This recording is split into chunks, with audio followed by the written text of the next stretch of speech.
විශේෂයෙන්ම ලංකා ගුරු සේවා සංගමේ සමුළුව පැවැත්වන අවස්ථාවට සහභාගී වෙන්න ලැබීම ලොකු සතුටක්. හේතුව මීට පෙරත් අවස්ථා කීපයකදී මා මේ ලංකා ගුරු සේවා සංගමේ සමුළුවට සහභාගී වෙලා තිබෙනවා. හැබැයි හැම අවස්ථාවකම අපේ අරමුණ බවට පත් උනේ අපි ගුරුවරු හැටියට මුහුණ දී තිබෙන ගැටලුත් ඒ වගේම රටක් හැටියට අපි මුහුණ දී තිබෙන ගැටලුත් තේරුම් අරගෙන ඒ පරිවර්තනය කිරීම සඳහා අවශ්‍ය වෙන බලවේගයන් ගොඩනෙන්වීම. මට මතකයි ජනාධිපති ඡන්දයට කලින් අපි මාලිගාවත්තේ ඒ පිට්ටනියේ විශාල ගුරුවරියන්ගේ සහභාගීත්වය සමුළුවක් තියලා අපි තිර අධිෂ්ඨානයකට ආවා. ගුරුවරියන් හැටියට මුහුණ දෙන ගැටලු වගේම මේ රට මුහුණ දී තිබෙන අභියෝගයන් ගොඩ ගැනීම සඳහා අලුත් දේශපාලන බලයක් අත්පත් කරගත යුතුයි කියලා. ඒ නිසා මීට පෙර හැම සමුළුවකම අපි අවධාරණය කරේ බලය අත්පත් කර ගැනීම සඳහා අපි පෙළ ගැහෙන්නේ කොහොමද? මම හිතන්නේ මීට අවුරුද්දකට කලින් අප ඒ කාර්යභාරය අවසන් කරලා තිබෙනවා. බලය අත්පත් කර ගැනීම. එහිදී අපේ ලාල් සහෝදරය ප්‍රකාශ කළා වගේම එහි ප්‍රමුඛතම කාර්යභාරය අපේ රටේ ගුරුවරයන් විසින් සිදු කරා. විශාලතම කාර්යභාරය. ඒ වගේම එක වෙලාවක නින්ද්‍රාශීලී වෙලා හිටපු බිය ගැන්විලා හිටපු සමාජයක් අවදි කරන්නත් එදා ඔබ විශාල කාර්යභාරයක් කරා.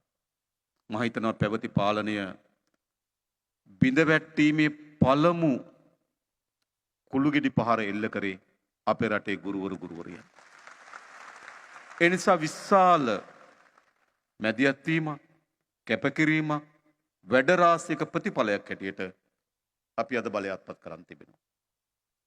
දැන් මේ සමුළුව අපි පවත්වන්නේ බලය අත්පත් කරගත්තු ව්‍යාපාරික වෘත්ති සමිති සමුළුවක් හැටියට. දැන් එදා තිබුණු අපේ අභියෝගයන් සහ අපේක්ෂාවන් අද තිබෙන අභියෝගයන් සහ අපේක්ෂාවන් අතර ඉතාමත් බරපතල වෙනස්කමක් තිබෙනවා. අද අපි හමුවේ තිබෙන අභියෝගයේ සහ අපේක්ෂාව කුමක්ද? පසුගිය මැතිවරණයෙන් හිදී මේ රටේ ජනතාව අපිට බලය ලබා දීමේදී ඔවුන් තුළ අපේක්ෂාවක්, බලාපොරොත්තුවක්, අරමුණක් තිබුණා. දැන් එනම් අප වෙත පැවරී තිබෙන කාර්යභාරය තමයි මේ රටේ සුවිශාල ජනතාව අප කරේ විශ්වාසය තබා ලබා දෙනම බලය ඔවුන්ගේ අරමුණු ඉටු කිරීම සඳහා මෙහෙවීම තමයි ආණ්ඩුවක් ලෙසත් වැඩ කරන ජනතාවත් ලෙසත් මේ මොහොතේ අපි සතුව තිබෙන අභියෝගය. මේක තමයි අපේ කාර්යය. වැඩ ගොඩක් තියෙනවා කරන්න. වැඩ ගොඩක් අපි ආරම්භ කරලා තිබෙනවා. අවසානයේදී අපිට සුවිශේෂී ජයග්‍රහණ රැසක් අත්පත් කරගත හැකියි. අපි කවුරුත් දන්නවා දීර්ඝ කාලයක් අපේ රට අනුගමනය කළ ද ආර්ථික ප්‍රතිපත්තීන් වල ප්‍රතිවිපාක.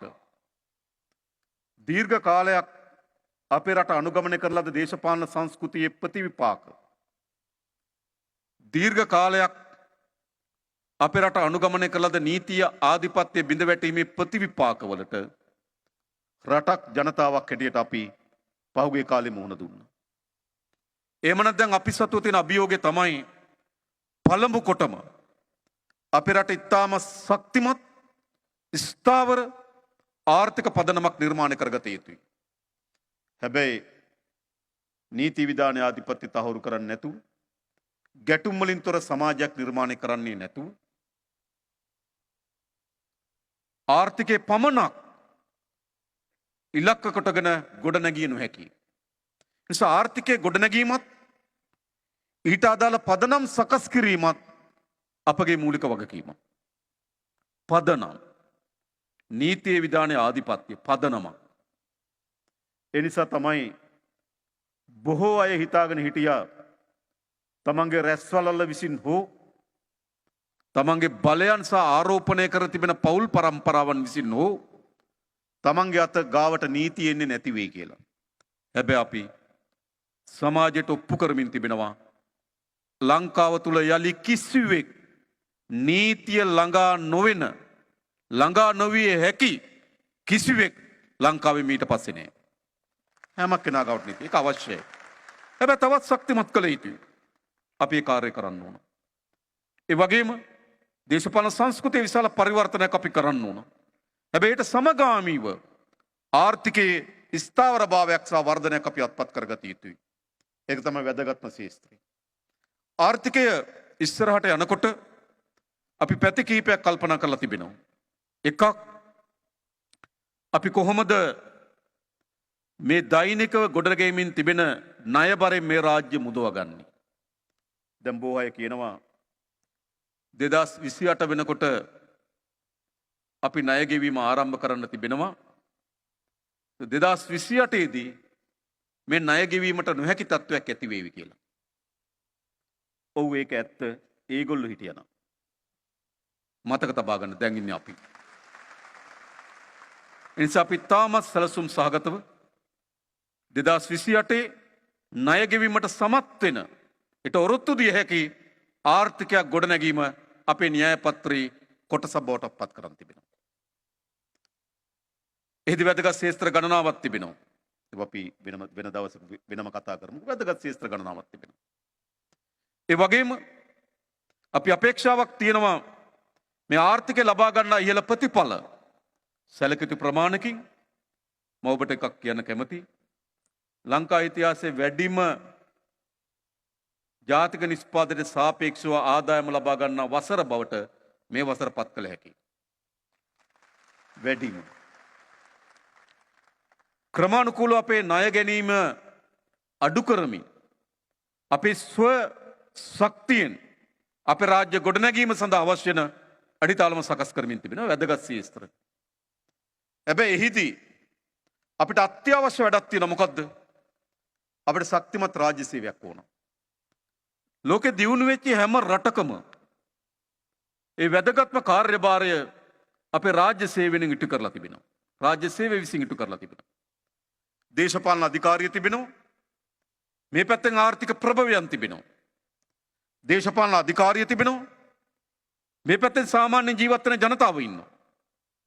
මේ දේශපාලන අධිකාරියත් මේ සාමාන්‍ය ජනතාවගේ ජීවිතේ නගා සිටවීමත් දේශපාලන අධිකාරියත් ආර්ථික ප්‍රභවයන් සංවර්ධනය කිරීමත් මේ මැද තිබෙන දාමය මොකද්ද? මේ මැද තිබෙන දාමය තමයි රාජ්‍ය සේවය. එනිසා ඉතාමත් ශක්තිමත් වැදගත් රාජ්‍ය සේවයක් අපිට අවශ්‍යයි. හැබැයි පහුගිය කාලේ අපේ රාජ්‍ය සේවය සැලකිය යුතු ප්‍රමාණකින් දේශපාලනකරණයට ලක් වෙලා තිබුණා. සමහර රාජ්‍ය ආයතන ගොඩනැගෙන්නේ දේශපාලන අපේක්ෂාවෙන්. සමහර රැකියාවන් උත්පාදනය කරන්නේ දේශපාලන අරමුණු වලින්. සමහර රාජ්‍ය ආයතනවල ගොඩනැගිලි හදන්නේ දේශපාලන අරමුණු වලින්. මා එළබෙන නොවැම්බර් මාසයේ අයවැය ලේඛනයේදී මා ඉදිරිපත් කරන්න බලාපොරොත්තු වෙමින් ඉන්නවා. ලංකාවේ කොච්චර භාගයට හදලා නතර වෙච්චි ගොඩනැගිලි සහ ඒකට යන ලද වියදම්. ඒ සියල්ල බැලුවොත් දේශපාලන අධිකාරීත්වයේ දේශපාලන වමනාවන් වෙනුවෙන් තමයි රාජ්‍ය සඳහා සමහර ගොඩනැගිලි හැදලා තියෙන්නේ. එනිසා මේ දේශපාලන අධිකාරිය පැවති අපේ රට ඉතාමත් දුර්වල බිඳ වැටුණු රාජ්‍ය සේවයක් නිර්මාණය කරලා තිබෙනවා. එහෙම අපිට ඉස්සරහට යන්න බෑ. එනිසා අපේ ප්‍රධාන අපේක්ෂාව බවට පත් වුණේ ශක්තිමත් රාජ්‍ය සේවයක් අපි හදන්න ඕන. හදන්න නම් එකක් රාජ්‍ය සේවයේ ඉන්න අය රඳව ගන්න ඕන. දෙක රාජ්‍ය සේවයේ ආකර්ෂණීය වෘත්තියක් බවට පත් කරන්න ඕන. ඒ අනුව තමයි දිගු කාලයකට පසුගිය අයවැය ලේඛනයෙන් අපි මූලික වැටුප වැඩි කරන්න තීරණය කරා. රාජ්‍ය සේවයේ සෑම කෙනෙක්ගේ මූලික වැටුප වැඩි කරන්න. අධීර 3කින් 2025 වසර ඊළඟ 2026 වසර සහ 2027 වසර මූලික වැටුපේ 3න් 1 වැඩි වෙනවා. ඒ සඳහා කොච්චර වැය බරක් දරනවද? මේ 2025 වසරේ එම වැටුප් වැඩිවීම ගෙවීම සඳහා අපි රුපියල් කෝටි 11,000ක් වැය කරලා තිබෙනවා. වැඩි වුණු වැටුප ගෙවන්න හොඳේ. ලබන අවුරුද්දෙත් වැඩි වුණු වැටුප ගෙවන්න අපි රුපියල් කෝටි 11,000ක් වැය කරනවා. 2027 වසරේ වැටුපේ වැඩි වුණු පංගුව ගෙවන්න කෝටි 11,000ක් වැය කරනවා. ඒ කියන්නේ අපි රුපියල් කෝටි 33,000ක් මේ වසර තුල රාජ්‍ය සේවකයන් වැටුප් වැඩිවීම වෙනුවෙන් පමණක් මත තබා ගන්න. වැටුප් වෙනුවෙන් නෙවෙයි හොඳේ. වැඩි වෙච්ච කොටස වෙනුවෙන්. කෝටි 33,000ක් 2027 දී අපි දරනවා. ඇයි ඒ? අපිට කාර්යක්ෂම රාජ්‍ය සේවයක් අවශ්‍යයි. ඒ වගේම වැටුප් වැඩිවීමෙන් පමණක් නොවිසඳන වැටුප් විෂමතාවයන් ප්‍රමාණයක් තිබෙනවා. අපි ඒ පිළිබඳවත් අවධානය යොමු කරලා විශේෂයෙන් මේ වැටුප් විෂමතාවයන් අවම කිරීම සඳහා අපි තාම ඉක්මනින් පියවර ගන්න සූදානම්. අපට අවශ්‍යයි. මා දන්නා විශේෂයෙන්ම ගුරුවරුන්ගේ විශ්‍රාම වැටුප් ලාභීන්ගේ විෂමතාවයක් තිබෙනවා. අපි 2020ට පෙර විශ්‍රාම ගියපු සියලු දෙනා 2020 වැටුපට ගේනවා. 2025 ජනවාරි මාසේ පළවෙනි දින නම් විශ්‍රාම යන සියලු දෙනාට 2027 වැටුපට විශ්‍රාම වැටුප ගණනය වෙනවා. හැබැයි ගුරුවරුන්ගේ විශේෂ කණ්ඩායමක් ඉන්නවා 22 විශේෂ වැටුප් වැඩිවීමක් සිද්ධ වුණා. ඒ විෂමතාවයක් එතන තිබෙනවා. ඒ විසඳිය යුතුයි. හැබැයි ඒකට කාලයක් අවශ්‍යයි. විසඳනවා. අපිට කාලයක් දෙන්න. එයි ක්‍රමානුකූල පියවරෙන් පියවර ශක්තිමත් රාජ්‍ය සේවයක් සඳහා අවශ්‍ය වෙන යාන්ත්‍රණ අපි සකස් කරමින් තිබෙනවා. අපි රාජ්‍ය සතුව තියෙන වාහන රාජ්‍ය සේවිත සතුව තියෙන වාහන විශාල ප්‍රමාණයක් කඩා වැටලා තිබෙනවා. අවුරුදු 10 15 පැරණි වාහන. අපි තීරණය කරන් තිබෙනවා වාහන 2000ක් ආනයනය කරන්න. අපි රාජ්‍ය සේවයට දෙන්න ඕන අලුත් ඉන්ජෙක්ෂන් ටික. වාහන ටික දෙන්න ඕන ප්‍රාදේශීය ලේකම්වරුන්ට අවශ්‍ය ටික. ඒ වගේම අපේ සමහර රාජ්‍ය ආයතන යල් පැනලා තිබෙන්නේ. දැන් කාර්යභාරයක් නැහැ. හදපු නිසා තියෙනවා. කාර්යභාරයක් නැහැ. සමහර ආයතන තිබෙනවා අධ්‍යක්ෂ මණ්ඩලයේ සභාපතිවරයා ඉන්නෝ කිසි වැඩක් නැහැ. ඉඩමක් තියෙනවා. ඉඩම කුලියට දීලා පඩි ගෙවනවා. ඔච්චරයි. ඒ නිසා මේ දේශපාලන සමහර රාජ්‍ය ආයතන ගොඩ නැගුණේ රාජ්‍ය සේවය ශක්තිමත් කිරීමේ නමුනේ නෙවෙයි. එනිසා ඒ ආයතන වසා දමන්න ඒකාබද්ධ කරනවා ඒකාබද්ධ කරන්න සහ අරමුණු වෙනස් කරන්න ඕන ආයතන වල අරමුණු වෙනස් කරන්න. හොඳ කාර්යක්ෂම රාජ්‍ය සේවය අපි හදන්න. එම නැතුව දේශපාලන අධිකාරිය විසින් සකස් කරන ලද න්‍යාය පත්‍රය ආර්ථික වැඩසටහන් සමාජීය වැඩසටහන් පහළට ගෙන යාමේ හැකියාවක් නැහැ ශක්තිමත් රාජ්‍ය සේවයක් නැතුව. එනිසා අපි තාමත් ශක්තිමත් රාජ්‍ය සේවයක් ක්‍රියාව අවධානය යොමු කරනවා. එහිදී අපේ ආර්ථිකයේ විශාලතම ශේෂ්ත්‍රයක් කුමක්ද? අපි හැමදාම කතා කරනවා අපි ආර්ථිකයේ ප්‍රධානම දේ අපි ඉතාමත් හොඳ දියුණු කර ධාරිතාවක් සහිත පරම්පරාවක් අපි හදනවා. අපි සමහර ශේෂ්ත්‍රවල අද මුහුණ දී තිබෙන ගැටලුව අපිට ශේෂ්ත්‍ර වර්ධනය කරන්න පුළුවන්. හැබැයි ඒකට අවශ්‍ය වෙන මානව සම්පත නිර්මාණය වෙලා නැහැ. ඒකට අවශ්‍ය වෙන දැනුම වෘත්ති දීම ඒ ධාරිතාව සහිත පුරවැසියෙක් අපිට නිර්මාණය කරගන්න බැරි වෙලා තිබෙනවා. ගොඩක් ආයතන සහ ගොඩක් ශේෂ්ත්‍රවල අද මුහුණ දී තිබෙන ගැටලුව තමයි ඒ ශේෂ්ත්‍ර සංවර්ධනය කිරීම සඳහා අවශ්‍ය වෙන දියුණු මානව සම්පතක තියෙන හිගකම. සාක්ෂරතාවයෙන් අපි ඉහළ ඉන්නවා. පාසල් පළවෙනි පන්තියට ඇතුළත් වීම ඉතා හොඳ ප්‍රතිශතයක් තියෙනවා. නමුත් අපි හොඳ ධාරිතාව සහිත පුරවැසියෙක් හදනවද කියන ප්‍රශ්නය අපි යමුවේ තියෙනවා. එනිසා අපි විශේෂයෙන් අවධානය යොමු කරලා තිබෙනවා. ඉතාමත් දියුණු කළ ධාරිතාව සහිත පුරවැසියෙක් අපේ ආර්ථික සංවර්ධන ඉතාමත් වැදගත් කොටසක්. එහෙමනම් ඒකේ වැදගත්ම කාර්යභාරය අධ්‍යාපනය. එනිසා අපි අධ්‍යාපනයේ අපේ ආර්ථික උපාය මාර්ගයේම කොටසක් ලෙස තමයි අපි අධ්‍යාපනය සලකන්නේ. නිසා අධ්‍යාපනයේ විශාල පරිවර්තනයක් අද අපිට අවශ්‍යයි. අපේ අධ්‍යාපනයේ ඛණ්ඩනයක් තිබෙනවා. ඛණ්ඩන අවස්ථා කිහිපයක් තිබෙනවා. එක සාමාන්‍ය පෙළ කියන්නේ අපේ අධ්‍යාපනයේ ඛණ්ඩනය වෙන අවස්ථාවක්. සාමාන්‍ය පෙළ ලියනවා. පාස් වෙන ළමයා අධ්‍යාපනයෙන් ඉස්සරහට යනවා. ෆේල් වෙන ළමයා එතනින් එළියට වැටෙනවා. ඊළඟ අධ්‍යාපනයේ තව ඛණ්ඩනයක් තියෙනවා උසස් පෙළින්. උසස් පෙළින් සමත් වෙන දරුවා අධ්‍යාපනයේ ඉහළට යනවා. අසමත් වෙන දරුවා එළියට වැටෙනවා. ඒතර අපේ අධ්‍යාපනයේ තිබෙනවා මෙම අධීරයන් කීපයක් තිබෙන ඛණ්ඩනයට භාජනය වෙනවා. එනිසා අපි අධ්‍යාපන ශාස්ත්‍රයේ පරිවර්තනයක් ඇති කරන්න ඕන. මොකද්ද? අඛණ්ඩතාවය.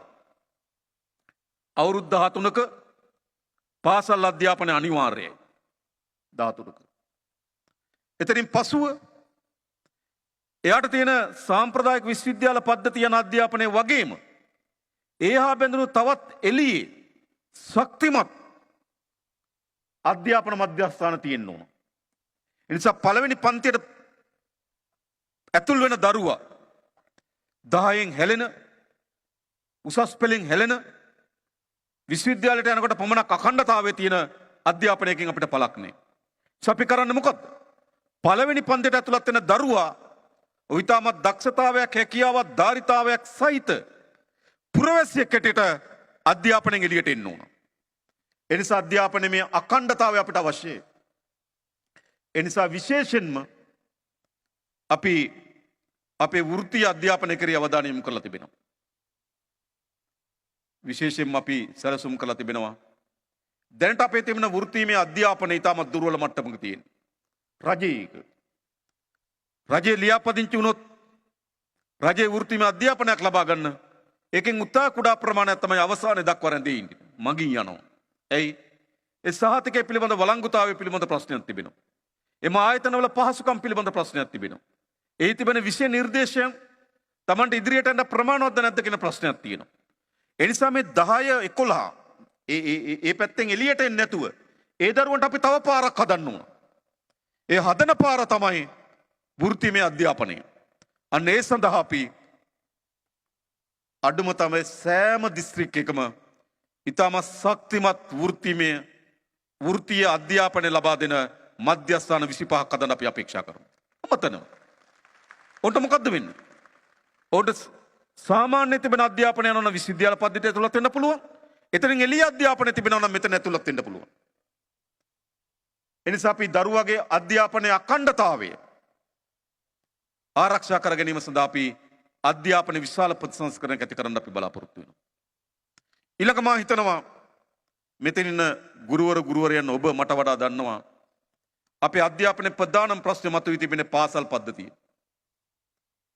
මේ පාසල් පද්ධතිය ඇති වී තිබෙන විෂමතාවය ඒ දරුවට අධ්‍යාපනයෙන් ඉස්සරහට යන්න පුළුවන්ද බැරිද කියලා තීරණය කරන සාධකයක් බවට පත් වෙලා තිබෙනවා. සමහර පාසල් තියෙන ඉතාමත් හුදකලා පාසල්, දුෂ්කර පාසල්, අති දුෂ්කර පාසල් කියලා බෙදීම් තිබෙනවා.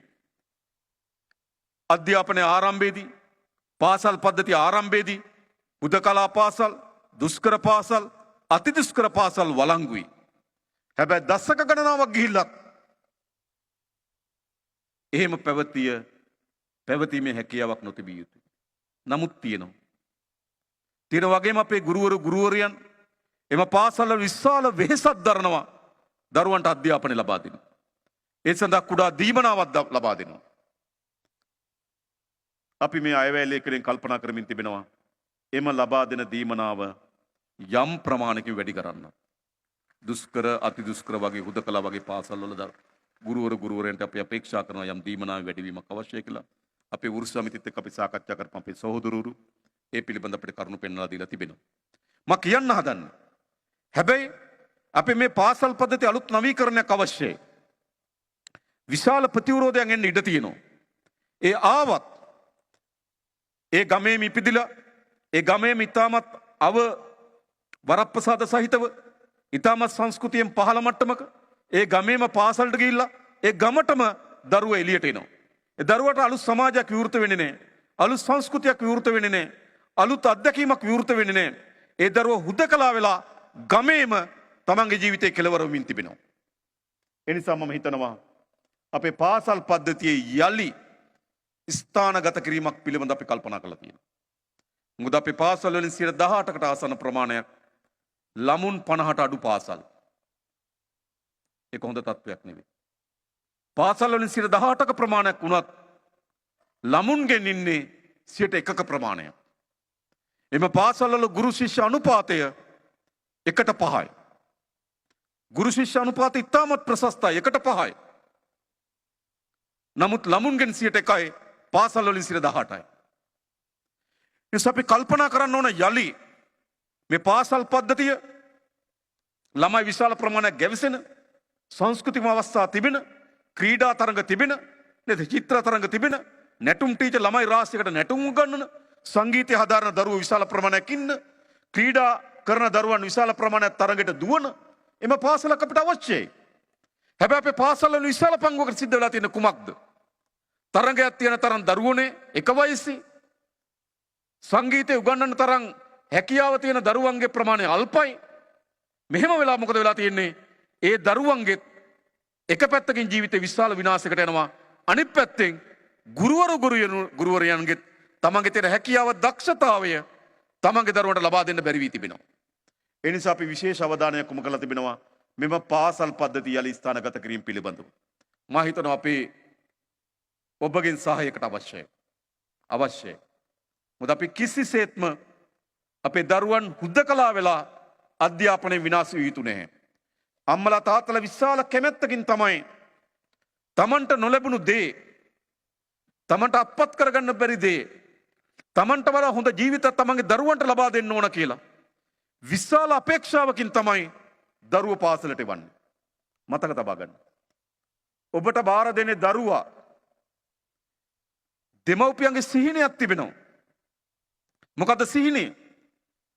මට වඩා හොඳ ජීවිතයක් මගේ දරුවට, මට වඩා හොඳ අධ්‍යාපනයක් මගේ දරුවට, මට වඩා හොඳ අනාගතයක් මගේ දරුවට කියන අපේක්ෂාවෙන් තමයි පාසලට ඔබට අපේ දරුවා බාර දෙන්නේ. හැබැයි අපේ පාසලේ ඇති වී තිබෙන තත්ත්වය, දරුවා ඉගෙන ගන්න පරිසරය, පාසල් පද්ධතිය ඇති වී තිබෙන බිඳවැටීම, ඉතා කෙටි කාලයකින් ඒ දරුවන් පිළිබඳ දෙමාපියන්ගේ අපේක්ෂාවන් බිඳවැටෙන තත්ත්වයක් නිර්මාණය වෙනවා. ඒ නිසා අපේ අපේක්ෂාව අර දෙමව්පියෝ පළවෙනි පන්තියට තමන්ගේ දරුවෝ ඇතුළත් කරගෙන තිබුණු ප්‍රාර්ථනාව ඉටු කරන එක තමයි රජයක් හැටියට අපි බාර ගන්න වගකීම. දෙමව්පියන්ට වඩා හොඳ ජීවිතයක්, දෙමව්පියන්ගේ ජීවත් වෙන පරිසරයට වඩා හොඳ අනාගතයක් අපේ දරුවන්ට හදලා දෙන්න ඕන. ඒකේ පළවෙනි මාවත තිබෙන්නේ අධ්‍යාපනයේදී. ඒදී මා හිතනවා අපේ මේ ප්‍රතිසංස්කරණයන් හිදී ඔබට විශාල කාර්යභාරයක් තිබෙන දායකත්වය සපයන්න, ඒකට මැදිහත් වෙන්න. මා දන්නවා සමහර පොදු ජනතාව යම් ප්‍රතිවිරෝධයක් මතුවේ හැකි, ඒත් මේක කරන්න ඕන. මේ කරන්නේ කිසිවක් සඳහා නෙවෙයි. පළවෙනි පන්තියට ඇතුළත් වෙන දරුවට, ඒ දරුවා කරේ දෙමව්පියන්ගේ තිබෙන බලාපොරොත්තුවට අපි යුක්තිය සහ සාධාරණ ඉටු කළ යුතුයි. ඒ වෙනුවෙන් විශාල අධ්‍යාපන ප්‍රතිසංස්කරණයක් කරේ අපි අවධානය යොමු කරලා තිබෙනවා. ඒ වගේම විශාල ලෙස ආందోලනයට තුඩු දීලා තිබෙනවා යම් නීතිමය ප්‍රතිසංස්කරණ පිළිබඳව. නේද? පනත් සංශෝධනයන් පිළිබඳව. මම ඔබට එකක් කියන්නම්. පාර්ලිමේන්තුවේ එහෙම පනතක් ඉදිරිපත් කළා තියෙන එක ඇත්ත. ඒ පනත පාර්ලිමේන්තුවේ සම්මත වෙලා නැහැ. නීති හදන්නේ මම වෙනුවෙන් හෝ පාර්ලිමේන්තුව වෙනුවෙන් නෙවෙයි. නීති හදන්නේ පොදු පුරවැසියන් වෙනුවෙන්. පොදු පුරවැසියන් එකඟ නොවන නීතියක් කිසිසේත්ම පාර්ලිමේන්තුවේ සම්මත නොවන බවට මම ඔබට සාතික කරනවා. මොකද නීති හදන්නේ ඔබ වෙනුවෙන්. නීති හදන්නේ ජනතාව වෙනුවෙන්. නීති සම්පාදනය කරන්නේ ජනතාව වෙනුවෙන් නම් ඒ නීති වලට අනුගත වෙන්න ඕන ජනතාව නම්, ජනතාවේම නීති ප්‍රතික්ෂේප කරනවා නම් එවැනි නීති සම්පාදනය කිරීමෙන් පළක් නැහැ. ඒ පිළිබඳව අපි විශේෂයෙන්ම අවධානය යොමු කරලා තිබෙනවා. අපි නීති සම්පාදනය කරන්නේ පුරවැසියන්ගේ වමනාවෙන් මිසක් පාලකයන්ගේ වමනාවෙන් නොවන බවට මම ඔබට සාතිකයක් දෙන්නම්. පාලකයාගේ වමනාව නීති හදපු යුගයේ අවසන්. පාලකයාගේ වමනාවට නීති නෙවෙයි ව්‍යවස්ථා හැදුවා. පාලකයන්ගේ වමනාවට ව්‍යවස්ථා සංශෝධනය කරා. ඉතිහාසය. හැබැයි අද අපි සම්පාදනය කරන හැම නීතියක්ම ජනතාවගේ කෝණයෙන්, ඒ නීතියට භාජන වෙන අයගේ කෝණයේ දෙස බලමින් තමයි අපි නීතිය සම්පාදනය කරන්නේ. ඒ පිළිබඳව ඔබට සාතිකයක් දෙන්න. ඊළඟ විශේෂම ගත්තොත් අපි දන්නවා අද අපේ රටේ දරු පරම්පරාවත් මූණ තිබෙන විශාලම ගැටලුව මේ මත්ද්‍රව්‍ය. මා දන්නවා සමහර පළාත්වල ගුරුවරයා දන්නවා ළමයා මත්ද්‍රව්‍ය අරන් එන බව පාසලට. හැබැයි ගුරුවරයා කතා කරන්න බයයි. මට වාර්තා වෙලා තියෙනවා. ඇයි බය? ඒ ළමයා මත්ද්‍රව්‍ය තිබෙන ළමයා අත උනාට ළමයා පිටිපස්ස විශාල අපරාධකරුවෝ ඉන්නවා. ඒ අපරාධකරුවට බයේ ගුරුවරයා කතා කරන්නේ තත්ත්වයට පත් වෙලා තිබෙනවා. මේක ඇත්ත කතාවක්. ඒ වගේම හිරිමල් වයසේ දරුවෝ විශාල වේගයෙන් මේ මද්ද්‍රව්‍ය උදුරට ගොදුරු වෙමින් තිබෙනවා. ඒ සමාජයේ විශාලම ඛේදවාචකයක් බවට පත් වෙලා තිබෙනවා. විශාලතම ඛේදවාචක. ಜಾති, ආගම්, කුලමල, නගර, ගම් කිසි ભેදකින් තොරව මහා සැඩසුළඟක් වගේ අපේ තරුණ පරම්පරාව විනාශ කරමින් මේ ව්‍යසනය ගලාගෙන යමින් තිබෙනවා. මේක නතර කරන්න ඕන. මේක අනිවාර්යෙන් නතර කළ යුතුයි. අපි මේ මද්ද්‍රව්‍ය අපරාධ කියන යකඩ දොර ඇරියා විවෘත කරා.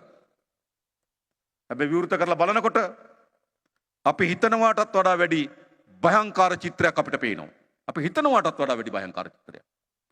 පැතිරලා තියෙන ආකාරය රාජ්‍ය දේශපාලන අධිකාරීන් නීතිය පිළිබඳව මහා උත්තරීතර තැන් මේ විශාල දේවල් මේ අපරාධකරුවන්ගේ ග්‍රහණයට ගොදුරු වෙලා තිබෙනවා.